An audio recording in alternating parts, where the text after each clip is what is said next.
This is the last moment of Amy Winehouse. Before her story ended in silence, she had already sung the truth. But no one truly listened. In a world obsessed with glamour and tragedy, Amy became both muse and martyr. The voice that reignited soul music in the 21st century. The girl who said no, no, no to rehab. And the woman who turned heartbreak into melody found herself alone in her Camden home hours before the world lost her forever. She was just 27. But this is not just another tale of a gifted artist gone too soon. Amy's story is more chilling because it was written in her own lyrics, echoed in her public breakdowns, and screamed silently from every failed comeback. In her haunting track Back to Black, she didn't just speak of lost love. She foretold a retreat into the shadows. Her songs weren't metaphors. They were maps to a mind, unraveling. Behind the towering beehive hair and the Cleopatra eyeliner was a woman drowning emotionally, mentally, spiritually. Her voice carried the grit of jazz legends and the ache of someone who never truly left her teenage wounds. She wasn't just battling the media, addiction, or love. She was battling herself and losing in front of millions. In her final months, Amy tried to rise again. She canceled tours. She appeared on stage one last time, smiling beside her goddaughter. But something was broken. The sparkle that once lit arenas flickered behind clouded eyes. And then, the silence. No dramatic farewell. No final performance. No goodbye letter. Just a quiet flat in Camden. A body still. And the echo of a life that felt like a song abruptly cut mid-verse. But here's the truth that few talk about. Amy Winehouse didn't just die. She was already vanishing bit by bit with every ignored cry for help, every mocking headline, and every lyric that got danced to instead of understood. So today, we don't just revisit Amy's life. We trace the footprints left in her music, her interviews, her silences, and maybe just maybe discover the moment when everything shifted and no one noticed. To understand Amy Winehouse, we must first understand the world that shaped her and the world she would come to shake. The early 2000s music scene in the UK was dominated by polished pop, manufactured boy bands, and cookie-cutter girl groups. Authenticity was a rarity, and rawness was not profitable. Into this landscape walked Amy, a woman with a voice soaked in sorrow and smoke, with eyeliner thicker than the rules she broke, and with a soul carved from jazz and pain. She wasn't a product. She was a protest. Amy represented everything the mainstream wasn't ready for, but desperately needed. Her debut album, Frank 2003, introduced her as a jazz soul anomaly, sarcastic, sultry, and brutally honest. It was critically acclaimed, but not yet revolutionary. That would come later. What made Amy different wasn't just her sound, it was her substance. In an age where lyrics often said nothing, Amy's verses confessed everything. She wore her damage like a badge, her lovers like battle scars, and her addictions like shadows too loud to hide. By the time Back to Black dropped in 2006, and the world knew her name, but they didn't yet know the weight it carried. The album wasn't just successful, it was seismic. With Mark Ronson's retro soul production and Amy's devastating honesty, Back to Black wasn't just music, it was memory in motion. Songs like Rehab weren't fictional. They were headlines before the tabloids caught up. Love is a losing game wasn't poetry, it was prophecy. Back to Black wasn't just a breakup song, it was an emotional exodus.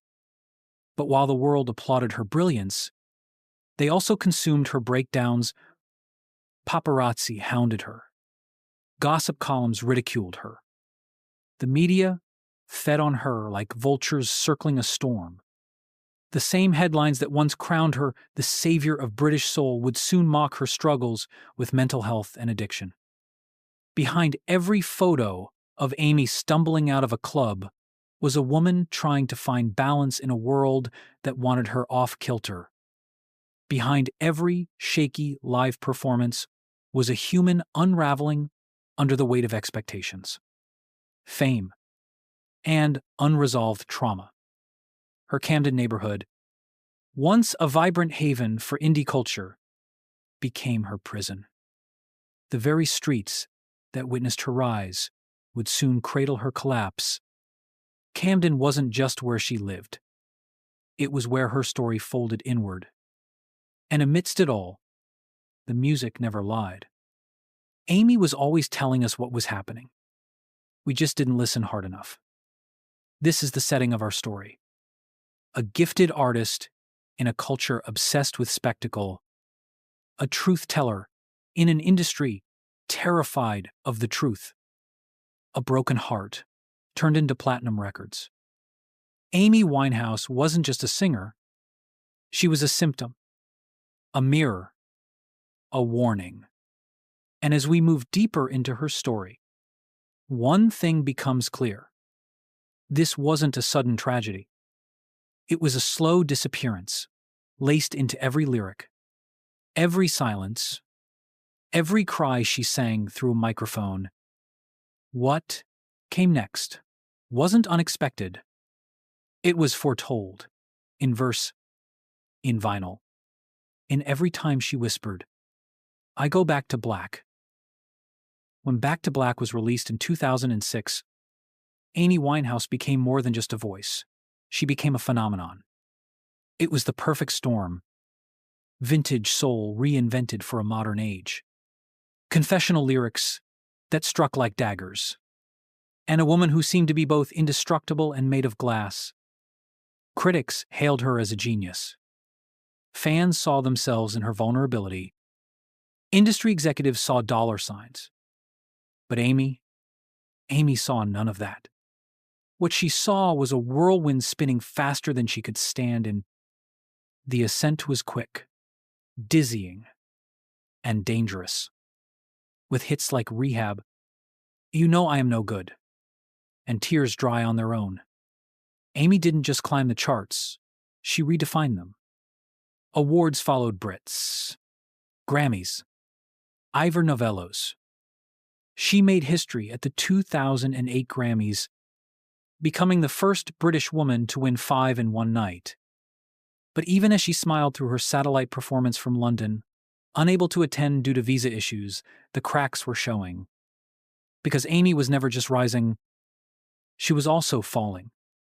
Every performance became a gamble.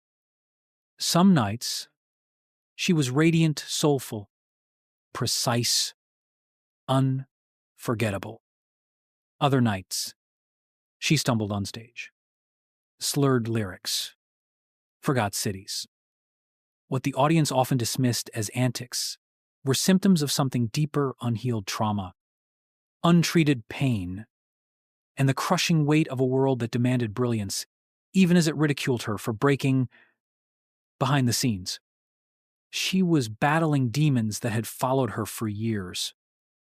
A turbulent romance with Blake Fielder, civil marked by chaos, codependency, and destructive habits became the muse for Back to Black. But this wasn't a fictional story of heartbreak. It was her real life, bleeding into her art. Friends and family worried. They spoke out. Her father, Mitch Winehouse, warned of her vulnerability. Her mother, Janice, quietly hoped fame would pass. But the machine didn't stop. Tours were booked. Press lined up. Everyone wanted a piece of Amy, but no one wanted to protect her. Tabloids loved her meltdowns. Paparazzi camped outside her home, chasing images of her barefoot in the streets or being helped into cars. She became a spectacle pop culture's favorite cautionary tale in real time. In 2007, she collapsed from exhaustion.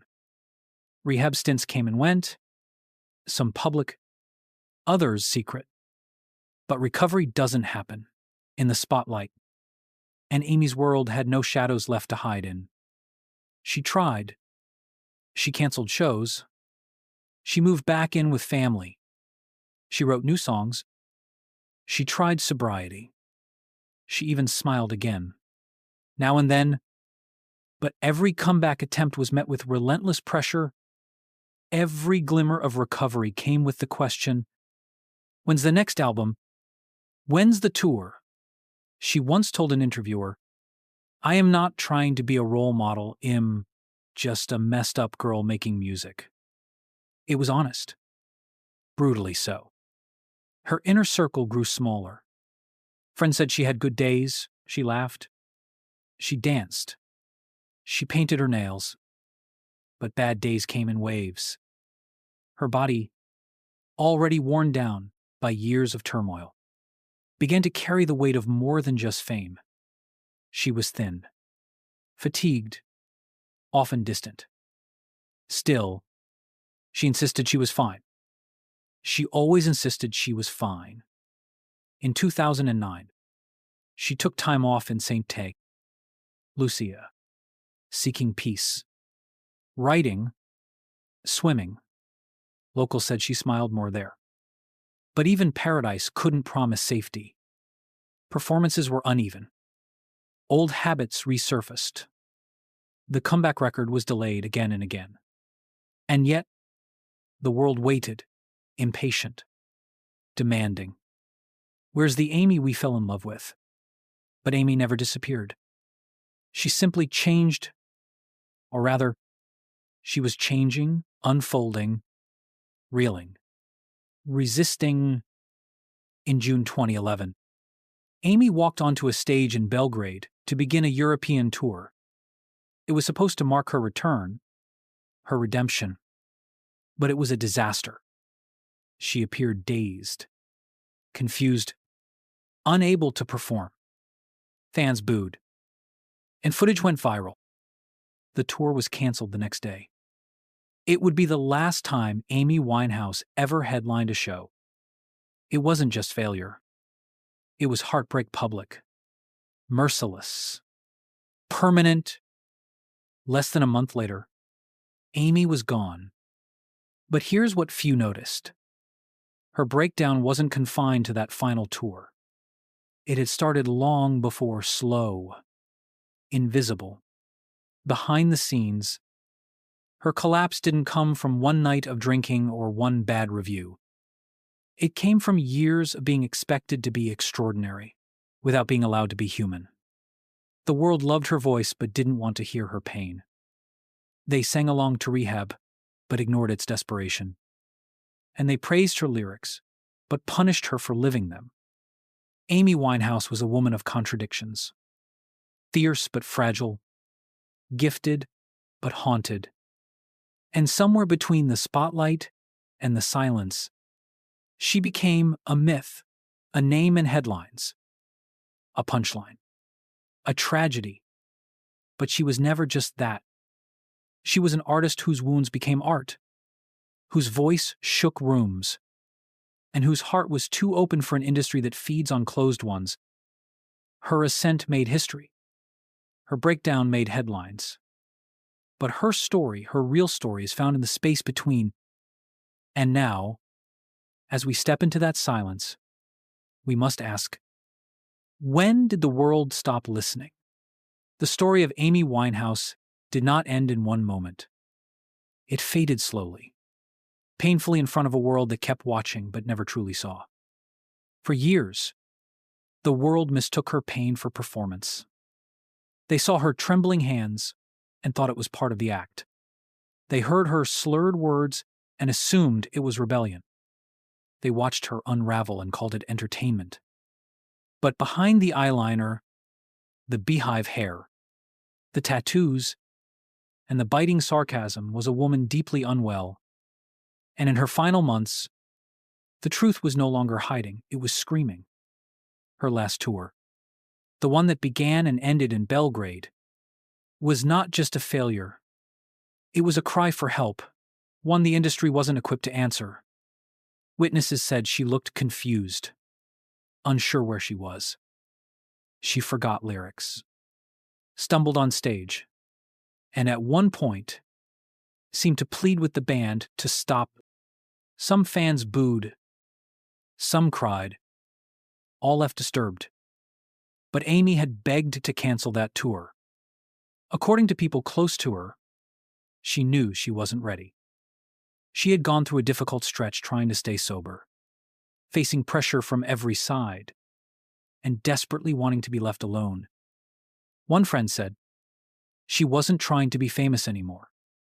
She was trying to survive. And yet, the machine kept turning. The show must go on. Even if the artist couldn't. After that disastrous night, Amy canceled the rest of her performances. She went home to Camden, and for a moment, it seemed like she might finally find peace. Her friends said she was laughing again. She was painting her nails, watching TV, even singing a little, but under that surface, the cracks remained. In her final days, Amy reportedly avoided alcohol for weeks before relapsing, just days before her passing. Her body, fragile from years of struggle, could not handle it. Medical reports later confirmed what many feared: the damage had been too much. The quiet flat in Camden became her final stage. There was no dramatic curtain fall, no grand finale, just silence. But silence can be deafening. When news broke of Amy's death on the 23rd of July, 2011, the world reacted with a mixture of shock and inevitability. Headlines read, "Gone too soon." Twitter exploded. Fans gathered outside her home, laying flowers and sobbing. Others mocked. The same tabloids that exploited her chaos now mourned her publicly. But the deeper question hung in the air like smoke. How did we let this happen? In the days following, uncomfortable truths began to surface. Her final blood alcohol level was 5 times the legal driving limit. There were no drugs in her system. No suicide note. Just absence. Some believed it was an accident. Others whispered darker theories. Her family pointed to her struggles with disordered eating and her weakened physical condition. Close friends hinted that Amy had long feared dying at 27, joining the so-called 27 Club of doomed musical legends. She once told her mother, "I am scared I am going to die young. Mum." But Amy didn't want to die. She wanted to stop hurting. In one of her last recordings, a duet with Tony Bennett titled Body and Soul, her voice is hauntingly soft, almost unsure. Bennett later said, she had so much to give, she just couldn't get it out anymore. It was the voice of someone who had been emptied by fame, by heartbreak, by pressure, and by a world that treated her fragility as a feature, not a flaw. Behind the music, the awards, the scandals, it was a human being, one who craved love, safety, simplicity. But that didn't fit the narrative. Amy wasn't allowed to just heal. She had to be wild. She had to be messy. She had to be Amy Winehouse, the brand. In the aftermath, her father founded the Amy Winehouse Foundation, aiming to help young people struggling with addiction and mental health. But it also raised questions. Could more have been done sooner by her team, by her label, by us? What's perhaps most tragic is that we did hear her, we just didn't listen. Her lyrics spelled it out. Her interviews begged for understanding. Her eyes tired. Distant told us everything we needed to know. But instead, and we danced to Rehab like it was an anthem. We quoted Back to Black without hearing the cry inside it. We praised her for being raw, while ignoring what that rawness cost her. This wasn't just the story of an artist gone too soon.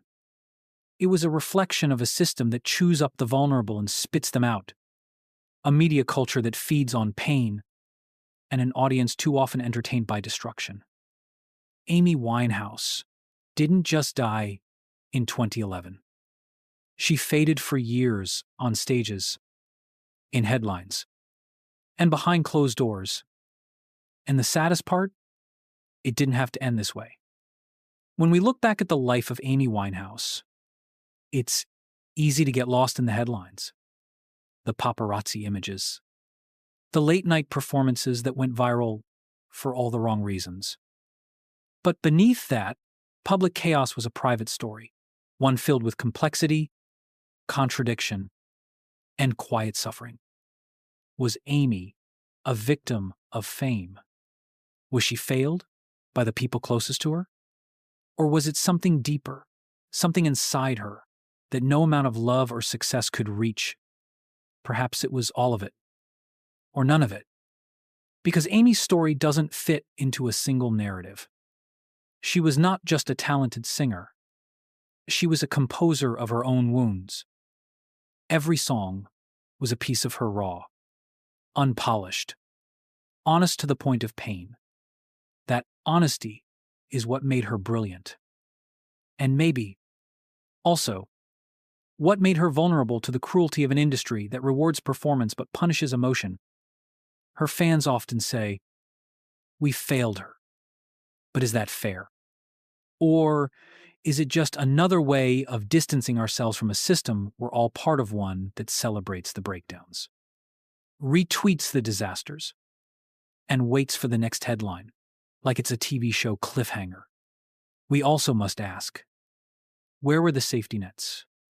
Where were the mental health advocates? The protective contracts?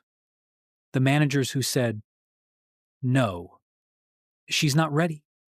Could her story have ended differently if the people around her had listened harder, or if the media had paused before publishing another sensationalized photo?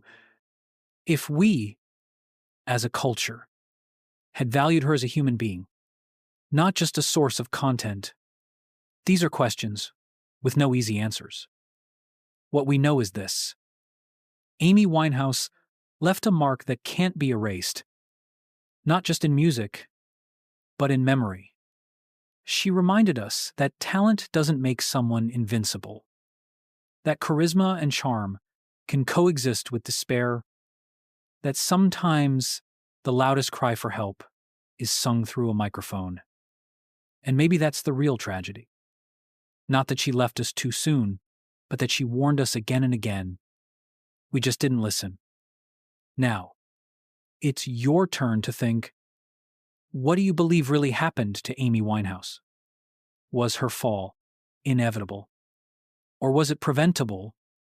Was she destroyed by others or by herself? And more importantly, what can we learn from her silence? Leave your thoughts in the comments below. We read them all. And sometimes, sharing your voice is how another voice gets saved. There are stories we hear, and then there are stories we feel. Amy Winehouse's life was never just about fame or music. It was about a voice aching, trembling, defiant, that echoed the parts of ourselves we often keep hidden. She didn't belong to the stage. She didn't belong to the press. She belonged to those quiet, late-night moments when a song plays and we stop everything to listen. When a lyric cuts a little too close, when we whisper, "She gets it." Amy wasn't perfect. She didn't want to be. That's what made her real. She broke things. She loved deeply. She fell harder. And even in her silence, she said more than most people do with 1,000 words. She reminded us that you can be wildly talented and still wildly lost. That strength sometimes wears the face of weakness. That some of the most unforgettable legacies are built not from polished lives, but from imperfect truths. And that's why, even now, we still talk about her. not just because she sang, but because she bled through her music, because she dared to be messy in a world that demands perfection. Somewhere, in the echoes of Back to Black, in the defiance of rehab, in the tenderness of love, is a losing game. Amy is still with us, maybe not in body, but in feeling, in memory. In that quiet understanding between artist and listener, where no words are needed. There are stories that remain untold, but now you know one of them. And maybe the next time you hear her voice, you'll pause, you'll listen, and you'll remember not just how she sounded, but how she felt.